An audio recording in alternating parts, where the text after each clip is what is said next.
Olá, pessoal. Boa noite. Boa noite a todos. Boa noite aos nossos colegas presentes. Boa noite a todos vocês que estão acompanhando pelo YouTube.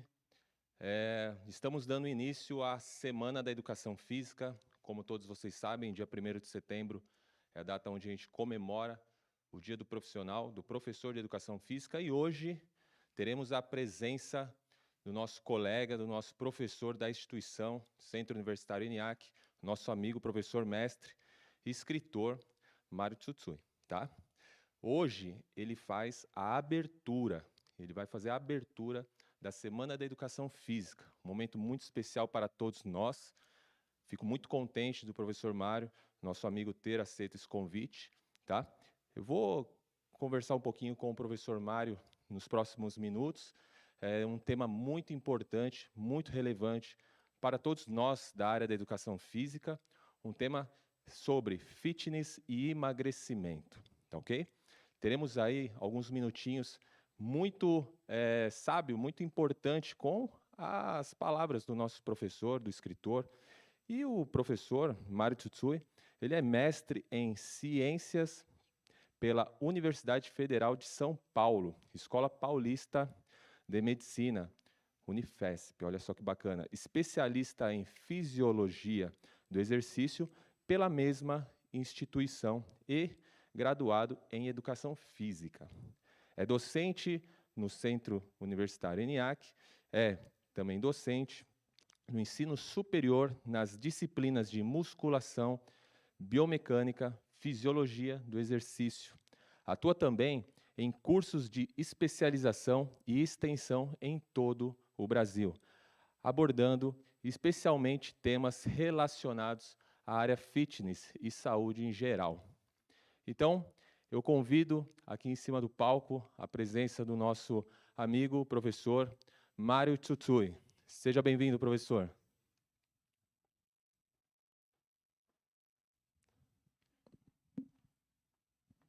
Obrigado, Mário. Muito boa noite, professor Fábio.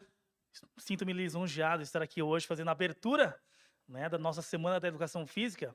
Semana essa que eu tenho certeza que será muito especial. Estou tendo o prazer hoje de fazer a abertura aqui dessa Semana da Educação Física tão importante, a primeira do Centro Universitário ENIAC, na é verdade? Exatamente. Da Educação Física. Isso mesmo. Né? E eu acho que a gente já pode começar, né? Posso sentar na Fica à vontade. poltrona? Estamos em casa, a não? casa é sua. Por Vamos lá. gentileza. Posso falar mais um pouquinho? Professor Mário, fica à vontade, tá? As palavras são suas, amigão. Legal. Antes da gente começar a conversar, especialmente, a respeito do nosso tema, do nosso assunto, tá? Eu queria dizer que eu me sinto muito feliz aqui na casa, no Centro Universitário ENIAC, onde sempre me sinto acolhido, tanto pelos alunos, como também com os demais colegas. E, para mim, é sempre um prazer estar aqui no Centro Universitário ENIAC. Muito obrigado, professor. Valeu mesmo. Mário, vamos lá. Não sei se a galera que está aqui nos assistindo sabe da sua trajetória, né? Eu sei que você é um cara muito, como posso dizer, muito conhecido na área fitness, né? Eu te acompanho há muito tempo. Muitos dos nossos alunos ainda não sabem, né? Mas eu te acompanho desde 2006, lá 2006, 2007, mais ou menos quando a gente ainda estava na graduação, né? Eu te via pelos corredores da universidade, eu te via com aquela mochilinha, né? Clássica, né? Nós, da educação física, andando para cima e para baixo com a mochila, com o uniforme, com o agasalho e o par de tênis no pé. Me diz um pouquinho, Mário, o que te trouxe para a educação física? Muito bem, né? Acho que essa pergunta é um tanto quanto clássica, né, para todo profissional de educação física. Sabe, professor, inclusive, pensando aqui entre nós, algumas pessoas, especialmente que não são da área, né, elas imaginam muitas vezes que as pessoas que vêm fazer o curso de educação física são pessoas que muitas vezes estão perdidas e não sabem muito bem o que fazer, então vão fazer educação física por qualquer curso, mas eu discordo completamente desse discurso. Tá? Quem vem fazer educação física, na verdade, no meu ponto de vista, está muito bem decidido. Ninguém cai de paraquedas, né?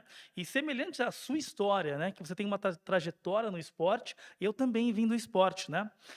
Na verdade, o esporte que eu vim foi a natação. Eu vim da natação especialmente. Desde os meus 3 anos de idade, comecei fazendo natação, depois fiz outros esportes, mas acabei voltando para natação com 11 anos e só fui parar de nadar lá por uns 22 anos, 23 anos aproximadamente, né? Fui atleta de natação, disputei campeonatos nacionais e internacionais, e isso acabou me trazendo para a educação física, né? Na verdade, quando eu entrei, né, para a educação física, o meu objetivo principal era ser, na verdade, treinador de natação. E esse era o meu objetivo principal. Porém, olha que interessante, depois que eu entrei para a faculdade de educação física, eu percebi que, na verdade, eu não gostava só de natação. Eu gostava, na verdade, de educação física, que é um mundo muito maior do que, na verdade, as pessoas imaginam, né? Muita gente imagina, por exemplo, que natação não, desculpa, educação física é esporte, é jogar bola e etc e tal. E não deixa de ser, né? É assim. Porém, né, o buraco é muito mais embaixo, a gente tem muito mais coisa. E quando eu entrei, na verdade, na educação física, eu me apaixonei principalmente pelas disciplinas voltadas ao corpo humano, a anatomia, a cinesiologia, biomecânica, fisiologia do exercício, e foi isso que, inclusive, né, me fez descobrir que eu gostava principalmente de estudar treinamento, né? E hoje eu continuo nadando, eu continuo falando sobre natação e continuo lecionando, inclusive, a disciplina de natação no ensino superior. Porém, tá, acredito eu que hoje a minha paixão mesmo é treinamento, né? Eu possuo 2 livros, como você mesmo mencionou anteriormente. Um deles é de musculação e o outro é o de cinesiologia. Posso fazer um merchandising aqui? Claro, fica à vontade, a casa é sua, meu amigo. Então tá bom. Para quem não conhece, né, em algum lugar, inclusive por aqui, eu vou colocar o link para vocês conhecerem os meus livros. Um dos livros que eu possuo é o Guia Completo de Musculação, uma abordagem prática e científica, e um outro que eu acabei de lançar agora é o Manual de Cinesiologia, prático e científico também, que vem ajudar não só profissionais de educação física, mas profissionais de saúde de modo geral que trabalham com o movimento, a conseguirem se capacitar cada vez mais na ciência do movimento humano. Bom, e agora, né, professor, né? O meu objetivo, inclusive, agora, o próximo livro, é escrever, inclusive, sobre emagrecimento. Um assunto que eu Olha só gosto que bacana. muito de falar, de conversar e etc e tal, né? Inclusive, assunto que você me convidou hoje, né? Eu Exatamente. espero que eu saiba responder as respostas, né? As perguntas, desculpa. Aliás, eu fui presenteado pelo professor Mário, pelo primeiro livro de musculação, um livro muito bom, um livro completo, me ajudou muito no desenvolvimento, na capacitação, né? Durante a leitura, o professor Mário usa uma linguagem muito didática, assim, muito simples de se ler, eu achei formidável. Então, para vocês que tiverem a oportunidade de conhecer um pouquinho mais o trabalho do professor Mário, eu super indico, tá? E é isso aí, Mário. Nós, né, nos conhecemos aí em meados de 2006, 2007. Na verdade, eu acho que a gente se conheceu um pouquinho antes, devido ao esporte, né, de Guarulhos, mas em 2006, 2007, você estava saindo da faculdade, se eu não me engano, e eu estava na metade ou entrando, né? Exatamente, é. Era mais ou menos isso. A gente se encontrava nos corredores da Atlética, né, se preparando para os treinamentos, e eu achei muito legal também você mencionar, porque as disciplinas que você se especializou são as disciplinas mais cabeludas, digamos assim, né? As que nós da educação física ficamos aí desesperados, né, na época de prova. Pois é, né? Realmente, essas disciplinas não são fáceis, mas eu posso garantir que são muito interessantes. Maravilha, é isso aí. E o que trouxe o professor Mário para essa entrevista, né, para esse momento de Semana da Educação Física, foi também o fato do tema de emagrecimento. Então, a gente vai falar um pouquinho sobre fitness, sobre emagrecimento. E vocês que estão assistindo a live, se vocês tiverem alguma dúvida, quiserem que o professor Mário faça participe com a sua dúvida, deixe aí nos comentários que o nosso colega Gustavo, que está aqui nos assessorando, vai levantar essas dúvidas para que o professor Mário possa compartilhar com vocês dessas suas respostas, tá bom? Então vamos lá, Mário, me diz uma coisa, vamos começar com a primeira Vamos lá. polêmica. Vamos ver se eu vou conseguir responder. A pergunta está aqui atrás, hein, galera? Então, vamos lá. Qual atividade física é mais eficaz no emagrecimento? Aeróbio contínuo ou HIIT? Muito bem, essa pergunta, né? Ela é bem interessante, porque nos últimos tempos, especialmente, tá? O HIIT, High Intensity Interval Training, para quem não conhece, eu vou explicar daqui a pouquinho, inclusive, um pouco mais didática, né? Didaticamente falando, o que que é o HIIT. Ele veio à tona nas academias, nos clubes, em modalidades de personal training, por exemplo, onde as pessoas buscavam esse tipo de modalidade, especialmente para emagrecer. Né? E, inclusive, tá, as pessoas, inclusive até profissionais também, acreditavam plenamente de que o HIIT ele poderia até ser mais eficiente, tá, do que o exercício tradicional de cardiorrespiratório contínuo. Bom, antes de eu falar se existe um melhor ou não e qual é a diferença entre um e outro, a primeira coisa a gente precisa pontuar o que é o aeróbio, né, contínuo e o que é um HIIT. Tudo bem? Então vamos lá. O aeróbio contínuo, tá? É o exercício cardiorrespiratório convencional. Então, se você vai, por exemplo, correr 20 minutos, 30 minutos, 40 minutos, por exemplo, você está fazendo um exercício aeróbio cardiorrespiratório convencional, né? Esse é o mais comum, e as pessoas mais fazem por aí. Eu gosto, inclusive, tá? Porém, né, nos últimos tempos, né, alguns pesquisadores, né, começaram a apontar que não existia só essa possibilidade de fazer exercício cardiorrespiratório e não existia só essa possibilidade de exercício para emagrecimento. Então, eles começaram a testar protocolos, tá?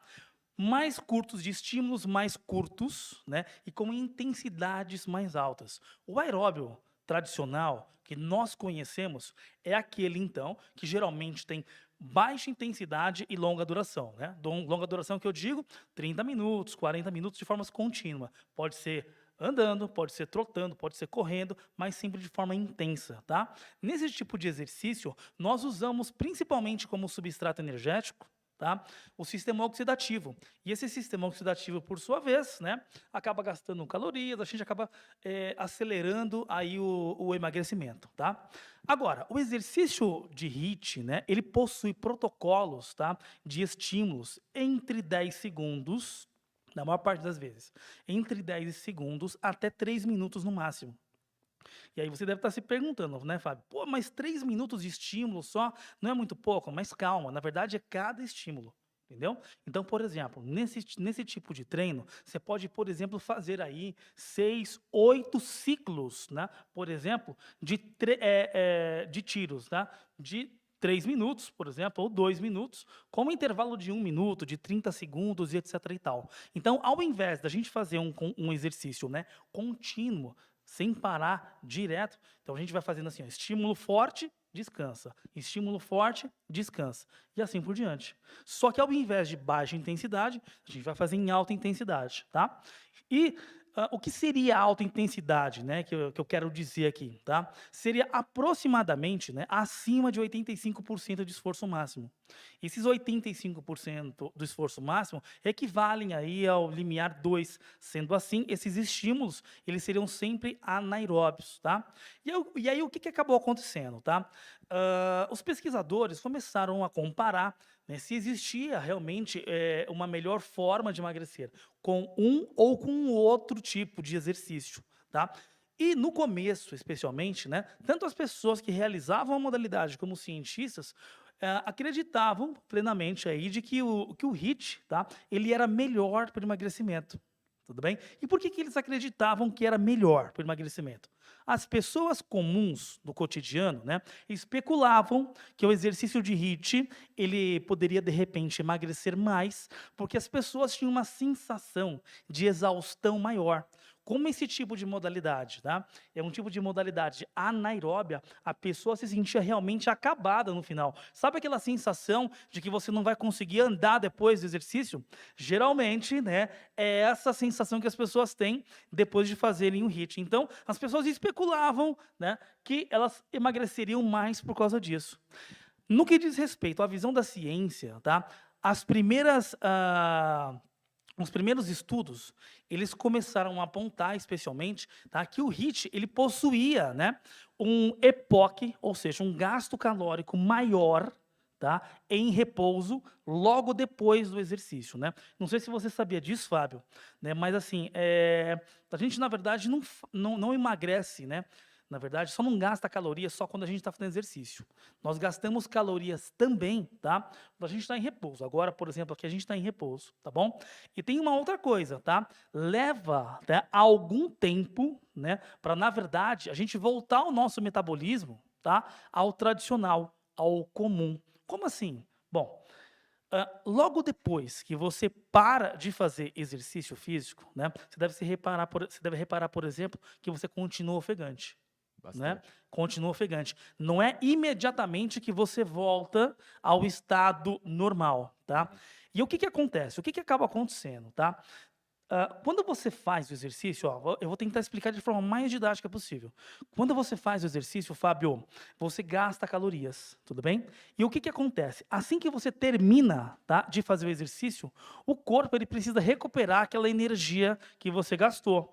Por quê, né? O nosso gene, né, o nosso DNA, ele ainda é pré-histórico, então ele precisa se recuperar o mais rápido possível, porque ele não sabe, por exemplo, quando você vai precisar fugir de um predador, ou quando você vai precisar, por exemplo, né, caçar comida e etc e tal. Então essa reposição, ela tende a ser realizada o mais rápido, o mais breve possível, tá? O, o, o, o EPOC, tá? Ou seja, o gasto calórico depois do exercício, depois de terminado, do HIIT, ele realmente é maior se comparado ao contínuo. Tudo bem? E principalmente as primeiras pesquisas começaram a apontar isso, tá? Só que o que que aconteceu, né? As primeiras pesquisas começaram a apontar principalmente esse gasto energético em repouso depois do exercício, logo após, né, o término do exercício, os primeiros 2 ou 5 minutos aproximadamente. E quando você compara realmente os primeiros 5 minutos, o HIIT ele possui, né, uma EPOC, um gasto energético bem maior, muito maior, se comparado ao exercício contínuo, tá? Só que é o seguinte, né? Esses primeiros estudos, né, Fábio, só viram, na verdade, os primeiros 5 minutos.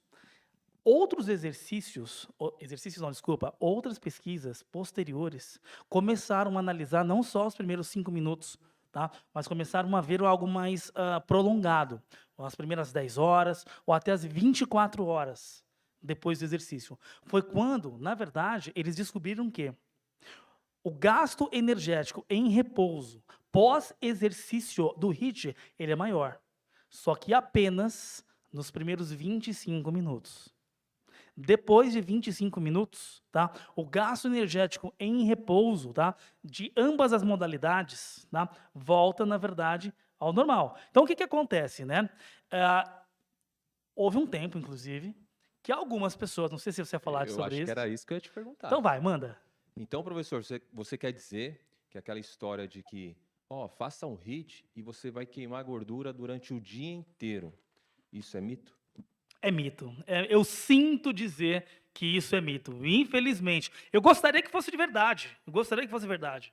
Algumas pessoas, inclusive, dizem que o seu metabolismo fica mais alto por 24 ou até 48 horas, mas infelizmente não é verdade. Não é Não é verdade. verdade. Então, é verdade que a gente continua gastando energia, tá? Acima dos níveis basais, depois do término do exercício, tá? Mas, tá? No que diz respeito ao exercício contínuo de intensidade moderada, tá? Isso equivale apenas nos primeiros 15 ou 20 minutos, tá? No HIIT, a gente tem 5 ou, no máximo, 10 minutos a mais, Entendi. entendeu? No máximo, a mais, tá? Então, a gente tem mais ou menos um gasto energético aí de repouso aumentado só nos primeiros 25 minutos, e não mais do que isso. Então, para a galera que está nos assistindo, já cai o primeiro mito. Caiu primeiro, é verdade, é isso Olha aí. só, tá vendo? Porque eu já ouvi bastante isso, hein? Claro, claro. Esse negócio de que queima calorias por 24 ou 48 Não horas, existe. não existe. E uma outra coisa, professor. Mário, então me diz uma coisa. Você acabou de explicar, muito bem explicado, o que que é o aeróbio contínuo e o que é o HIIT. Então, o HIIT, para uma pessoa leiga, digamos assim, ou iniciante, talvez, não é uma sequência de exercícios e você sair andando, respirando numa boa. Não. Você tem que sair próximo à exaustão. É verdade, né? A única coisa que, na verdade, a gente precisa ressaltar aqui é o seguinte, né? O HIIT, ele é um treinamento anaeróbio, Anaeróbio. né? Ele é um treinamento anaeróbio. Porém, né, engana-se ainda quem acredita que só existe treino de HIIT até exaustão, tá? Entendi. Então, não necessariamente você precisa fazer o seu esforço máximo em todos os estímulos. Você pode treinar de forma submáxima, porém, sempre de forma anaeróbia, Anaeróbio. tá? E isso é bastante importante. De forma anaeróbia, né? Se você não treinar de forma anaeróbia, realmente você acaba descaracterizando a modalidade, que é o HIIT, tá? Eu não sei se você ia fazer uma outra pergunta, mas o final, eu não sei, eu falo demais, né? Acho que eu falo demais. Não sei quantas perguntas nós temos aí, mas eu já falei quase 20 minutos só na primeira pergunta e eu não terminei. Não terminei, não acabei. O lance é o seguinte, eu não respondi ainda. Qual que emagrece mais? Não é? Se é o contínuo ou o HIIT. Exatamente. Ó. Qual atividade física é mais eficaz no emagrecimento? Muito bem. O lance é o seguinte, tá? Posteriormente a isso, tá? Algumas pesquisas também começaram aí a estudar, né, o emagrecimento propriamente dito, comparando uma modalidade com a outra, tá? E sabe o que eles conseguiram, onde eles conseguiram chegar? Que na verdade não existe uma melhor modalidade, tá? As duas emagrecem da mesma forma, tá? Não sei se você sabe o que são estudos de meta-análise, né? Estudos de meta-análise são aqueles estudos onde os pesquisadores, eles pegam, então, diversos estudos com o mesmo tema, né? E colocam na balança ali para ver para onde tende mais, né? Por exemplo, no caso da meta-análise que analisou, né, o HIIT ou o exercício contínuo e moderado, eles tentaram exatamente responder essa pergunta. Existe realmente uma modalidade que emagrece mais? E aí, né, a resposta que eles chegaram foi que não existe uma melhor modalidade, tá? Porém, tá? Existe uma vantagem entre uma das modalidades, tá? Nesse estudo, por exemplo, eles conseguiram apontar que, tá? O HIIT, ele não emagrece mais, assim como o contínuo também não emagrece mais. Ambos emagrecem de forma igual. Porém, tá? O tempo de sessão, tá, do HIIT, ele é geralmente 40% menor se comparado ao do contínuo, né, contínuo e moderado. Então, o que acontece? Com o HIIT, né, você tem a vantagem principal de emagrecer da mesma forma, mas economizando tempo, né? E para nós que vivemos em grandes cidades, aqui em Guarulhos, em São Paulo, Rio de Janeiro, deve ter gente de tudo quanto é lugar aí, na verdade, nos assistindo agora, tá?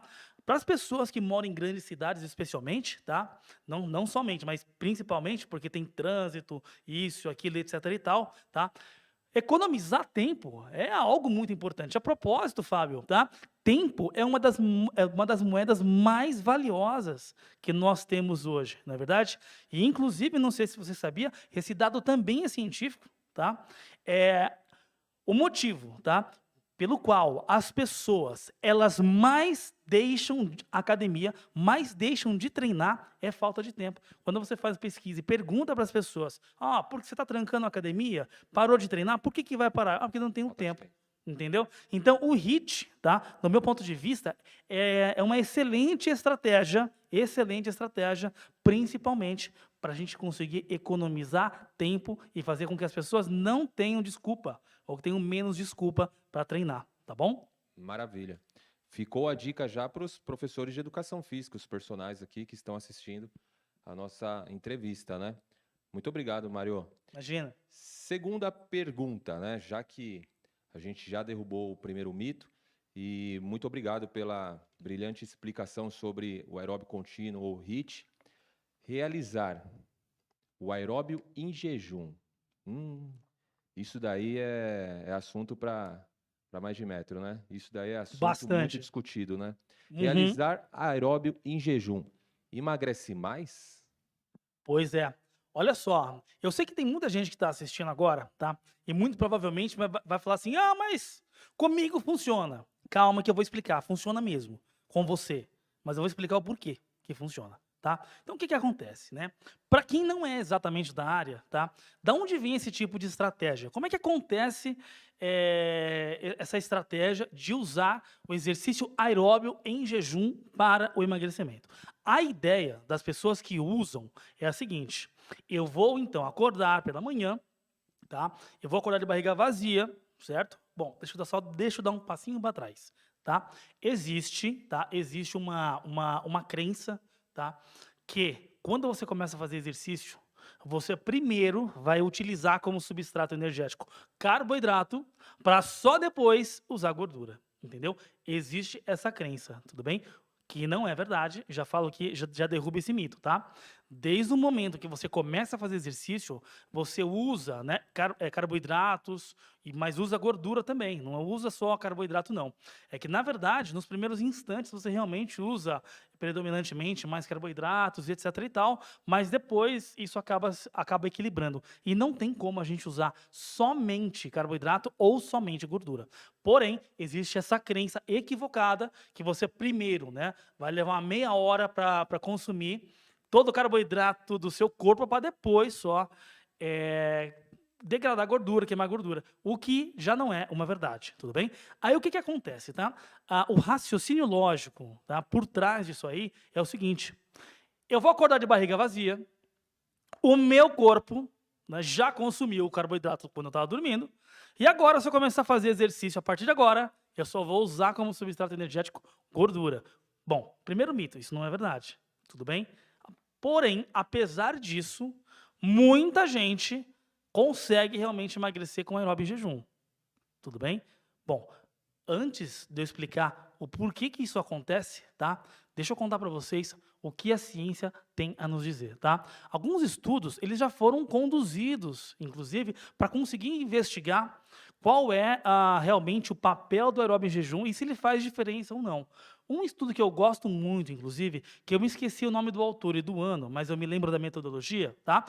Os pesquisadores, eles fizeram o seguinte, tá? Pegaram 2 grupos, tudo bem? E aí esses 2 grupos, eles iam treinar de manhã, tá? Só que um grupo, tá? Quando chegava, por exemplo, no local de treinamento, ele, né, consumia um shake que tinha carboidrato, gordura, proteína, etc e tal, com, por exemplo, tô chutando, mais 300 calorias, tudo bem? Consumia o shake e, na sequência, ele ia fazer o aeróbio. Beleza? O outro grupo, que chegava no mesmo horário, ele chegava, primeiro, fazia o aeróbio, ou seja, em jejum, terminou o aeróbio, tomava o shake com a mesma quantidade de calorias, para conseguir comparar um com uma outra estratégia. E no final, adivinha só quem que emagreceu mais? Nenhum dos dois emagreceu mais. Tá? Os 2 grupos emagreceram da mesma forma, tá? Ambos conseguiram emagrecer devido ao déficit calórico induzido pelo exercício físico, mas não houve vantagem no exercício em jejum. Não houve vantagem. Então, o que acontece? O que os pesquisadores acabaram concluindo, apontando, e isso acabou sendo corroborado em outras pesquisas depois? Tá? As pessoas que, na verdade, elas conseguem emagrecer com aeróbio em jejum, elas, na verdade, emagrecem porque elas tiram uma refeição do dia.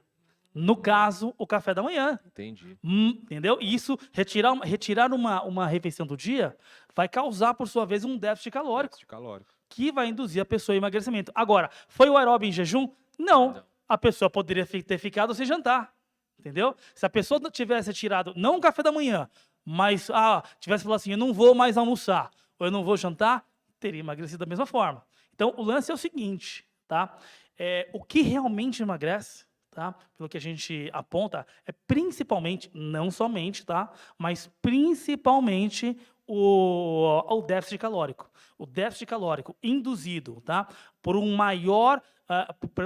maior atividade física, maior quantidade de exercício físico, ou um déficit calórico induzido por uma menor ingestão, tá, calórica. Beleza? Não é, na verdade, o aeróbio em jejum propriamente dito. Só uma coisinha antes que as pessoas me batam. Tá? Porque eu sei que tem muito fisiculturista que deve estar do outro lado agora, lá, berrando, mas comigo funciona. Cara, funciona com você. Funciona, mas não porque você fez o aeróbio em jejum. E sim porque você tirou, na verdade, uma refeição do dia. Vou te falar uma coisa. Eu acho muito desconfortável treinar em jejum. Acho muito desconfortável. Então, se fosse, por exemplo, né, para emagrecer, eu prefiro, tá, tirar, por exemplo, um pouco de comida Isso. de cada refeição. Era essa a pergunta que eu ia te fazer agora. Porque, Exatamente. assim, existem várias pessoas aqui nos assistindo, alguns atletas e outros não atletas. A grande maioria não atleta. Qual seria a sua sugestão, né? A sua sugestão. Eu acho que foi essa que você acabou de dar. A pessoa se Uhum. sente desconfortável, de repente, fazer uma prática de exercício físico de jejum, então a sua sugestão seria tirar aos poucos, durante o dia, né? Uma fatia, digamos assim, uma porção, digamos assim, de uma refeição. Exatamente. Agora, também não posso crucificar as pessoas que gostam de usar essa estratégia. Exatamente. Porque tem gente que gosta de treinar em jejum. E dá super certo, né? E dá super certo. Se você gosta de treinar em jejum, tudo bem. Agora, eu sempre tomei café da manhã, antes de treinar de manhã. Mas a partir de agora, eu não tomo mais café da manhã, vou treinar com dor no estômago. Cara, você não precisa sofrer desse jeito. Não precisa sofrer desse jeito. Tá bom? Vai te fazer mal. Ah, olha, olha, a pessoa vai se sentir desconfortável, Isso. tá? Se a pessoa não tá acostumada, tá Tá. bom? Mas tem uma outra coisa, né? Você falou, de repente, será que pode se sentir mal? Será que pode passar mal, de repente? Olha, tá? Existem alguns casos que as pessoas ficam sem comer e entram em hipoglicemia, Verdade. tá? Então, assim, se você não tá acostumado a fazer essa estratégia, eu não faria. Agora, esquece e tira da sua cabeça que só emagrece-se com aeróbio em jejum, ou que o aeróbio em jejum é melhor do que a forma tradicional do emagrecimento. Beleza? E vale também ressaltar a importância do profissional de educação física, E o profissional de nutrição também, sempre nesse processo de emagrecimento. trabalhando em paralelo junto com... Com certeza. Exatamente, muito bom. Espero ter respondido a pergunta. Maravilha, professor. Mário, mais uma pergunta, vamos lá. Qual o papel da musculação no emagrecimento? Musculação tem um papel muito importante, viu, Fábio? Um papel muito importante. Porém, eu vou falar uma coisa para vocês, tá? Eu acho que a maior parte dos profissionais de educação física, tá? Eles acabam tendo uma visão equivocada do real papel da musculação para o emagrecimento. Olha, em todo programa de emagrecimento, tá? Com os meus clientes de personal training, tem musculação. Porém, tá? Na verdade, a musculação, ao contrário do que as pessoas imaginam, ela não tem o principal papel de aumentar o gasto calórico em repouso. A maior parte, tá, dos profissionais de educação física, ou até profissionais de outras áreas da saúde também, acabam acreditando, especialmente, né, que as pessoas, né, fazem musculação, principalmente para emagrecer. Por quê? Com a musculação você vai aumentar a sua massa muscular, e aumentando a sua massa muscular, você aumenta também o seu gasto calórico em repouso. A taxa de metabolismo em repouso, a TMB, que a propósito é de onde provém o maior gasto calórico do corpo humano.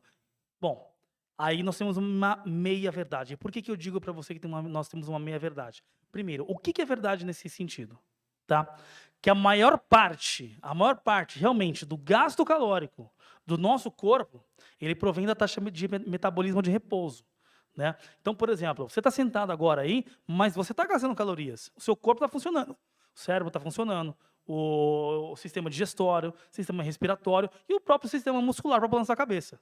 Tudo está funcionando em repouso aí, tá? E cerca de 70%, tá, de todo o gasto diário provém aí da manutenção, tá, do nosso corpo de modo geral, tá? Atividade física, exercício físico é menos de 30%, tudo bem? Então, qual que seria a teoria? Eu vou aumentar a massa muscular, eu vou ficar maior e eu vou gastar mais em repouso, que da onde vem a maior parte do gasto calórico. Bom, mas é aí que nós temos um erro, tá? Olha só que interessante. Existem alguns estudos já que tentaram, inclusive, por intermédio de alguns algoritmos e etc e tal, né?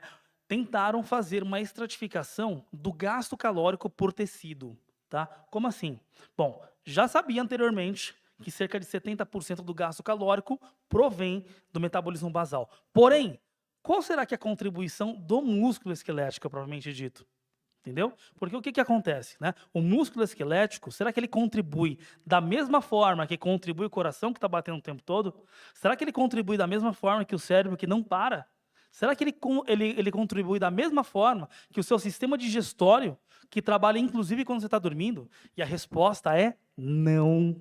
A resposta é não. Infelizmente, eu gostaria que não fosse verdade, tá? Gostaria que não fosse verdade. Mas olha só, a maior parte, tá, do gasto calórico em repouso da TMB, na verdade, vem das nossas vísceras, tá? O nosso coração, o cérebro e o sistema digestório são aqueles que realmente gastam caloria em repouso, tá? E, infelizmente, o músculo esquelético gasta quase nada. Ó, eu vou além, tá? Eu não me lembro exatamente, tá? Quantas calorias gasta-se, por exemplo, né? 1 quilo de coração, 1 quilo de intestino, 1 quilo de cérebro, etc. e tal. Neste estudo que eu estou mencionando agora, eles fizeram essa equalização, né, para tentar saber exatamente, né, quanto 1 quilo de cada tecido, tá, gasta por dia, tá? Olha, mais ou menos, tá? Mais ou menos. O rim, por exemplo, o coração, gasta mais ou menos 400 calorias por dia, 1 quilo. Nossa. 1 quilo. O cérebro gasta mais ou menos 300, 400 calorias.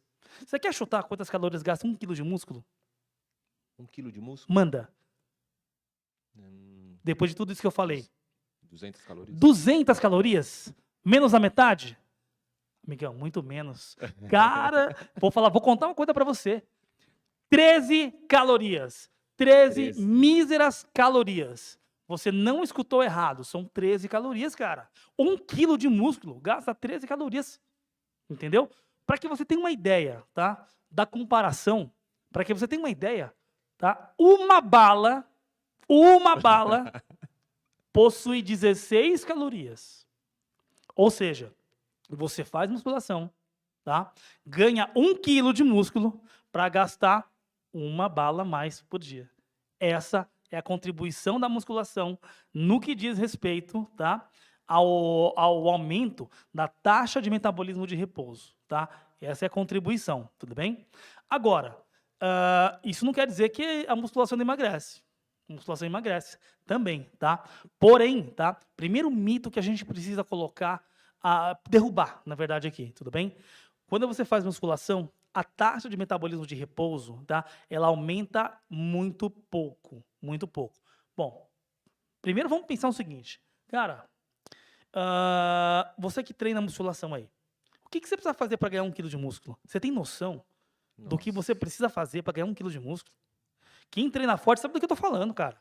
As mulheres, especialmente, tá? Que têm uma tendência menor de ganhar massa muscular devido a aspectos hormonais, sofrem ainda mais. Ganhar 1 quilo de massa muscular é difícil pra caramba. E quando você consegue, você vai gastar em repouso 13 calorias a mais. Entendeu? Nossa, é um negócio assim muito... Irrelevante. Nossa, é muito curioso, é muito legal de ouvir esse tipo de assunto, porque nós que gostamos da prática do exercício físico, nós que gostamos da musculação, do cross-training também, como você mesmo é um dos especialistas, né, da modalidade, a gente que, quando ouve esse tipo de assunto, a gente fica com aquela pulguinha atrás da orelha e fala, ué, como assim? Né? Porque a gente, né, no português, claro, a gente se mata na academia para buscar determinados objetivos e a gente, lógico que observa que nem sempre é desse jeito, né? Exatamente, né? E dando continuidade aqui, tá, Fábio? A musculação, ela emagrece, tá? Ela emagrece, isso é importante. Por que ela emagrece, tá? Porque você aumenta o gasto calórico, tudo bem? Olha, não emagrece mais nem na musculação ou cardiorrespiratório. Uhum. É muito semelhante os dois, tá? Só que o principal, na verdade, papel da musculação, sabe qual que é? A manutenção da massa muscular. Essa, na verdade, é a principal função. Porque é o seguinte, ó, quando você faz uma dieta com déficit calórico, né, ou pode ser a dieta, né, mas inclusive o exercício cardiorrespiratório junto. E você não faz musculação, por exemplo, a pessoa perde peso, perde. O problema que acaba acontecendo muitas vezes é o seguinte: a pessoa, quando ela perde peso, ela não perde só gordura. Ela acaba perdendo massa muscular também. Então, a musculação tem o papel fundamental na manutenção da massa muscular, né? Então, estudos já conseguiram apontar, comparando as duas intervenções, por exemplo, né? Por exemplo, se você for comparar, né, um grupo que emagrece fazendo aeróbio e dieta e o outro grupo, né, faz dieta e musculação, por exemplo, ambos emagrecem não, desculpa, perdem a mesma quantidade de peso. Só que a composição corporal desses dois grupos difere muito, tá? O grupo que não faz musculação, além de perder gordura, perde massa muscular.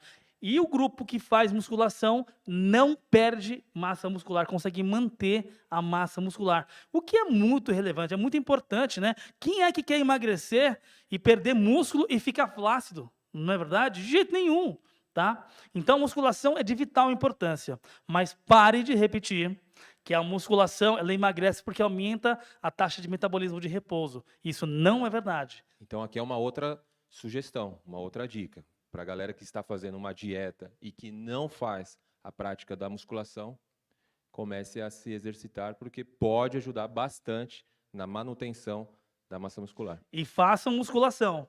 E não com o objetivo de aumentar a taxa de metabolismo de repouso, e sim de fazer a manutenção da sua massa muscular, para você não perder músculo, tá? Todo mundo quer ficar fortinho, quer ficar durinho, etc e tal, e ninguém quer ficar molenga, né? E olha que eu estou falando só dos aspectos ligados à estética, né? Nós sabemos que o treinamento de força também é relacionado, ligado a aspectos voltados à saúde, né, Fábio? Muito bom. Final de ano chegando, né? Então já viu, né? Dá tempo ainda, hein? Nós estamos em tempo, agosto, dá hein? tempo, Mas tem que dá começar tempo. agora. Mário, a gente está indo para a última pergunta, tá ok? Nós temos mais um slide aqui, mas esse slide já foi comentado, tá bom? Última pergunta, amigão. Treinar uma musculatura específica faz com que a pessoa perca gordura localizada? Interrogação.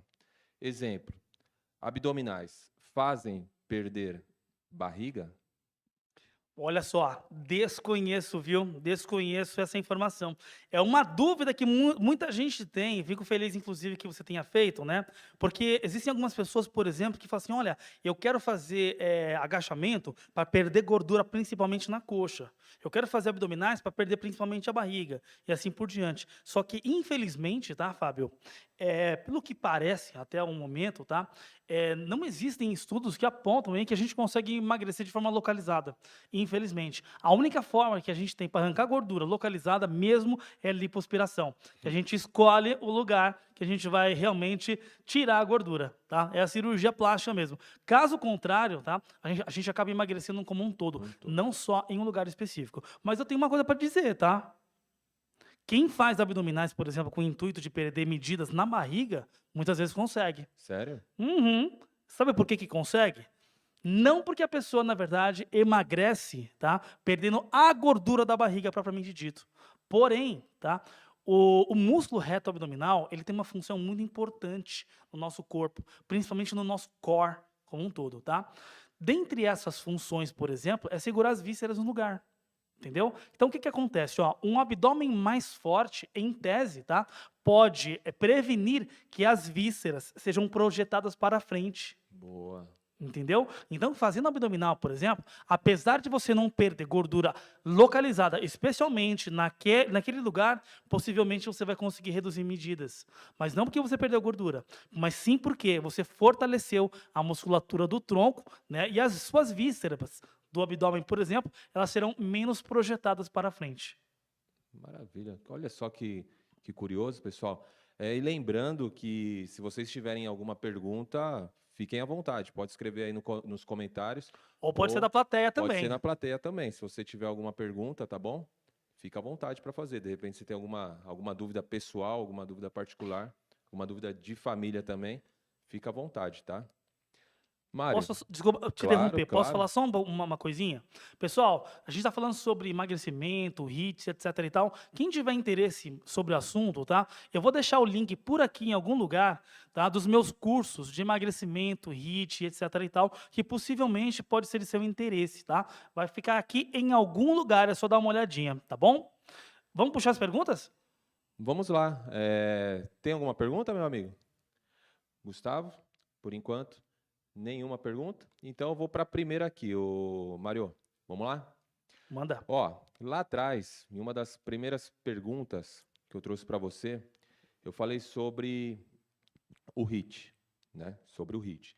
Hoje o HIIT, como todos vocês já devem acompanhar, está super em alta devido à pandemia, né? Devido às academias terem ficado muito tempo fechadas, as ginásticas de espaço aberto, né?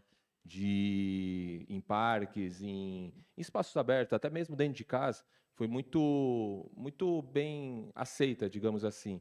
Então, você sugere alguma modalidade em especial que dê para trabalhar o HIIT nesse tipo de cenário, fora, digamos assim, de um ginásio ou de uma sala de musculação? Claro, com certeza. Muito legal essa pergunta, né, para o momento que a gente está passando agora. É claro que, né, nós estamos agora em agosto, né, quase setembro agora de 2021, né, e a pandemia parece chegar ao final, né.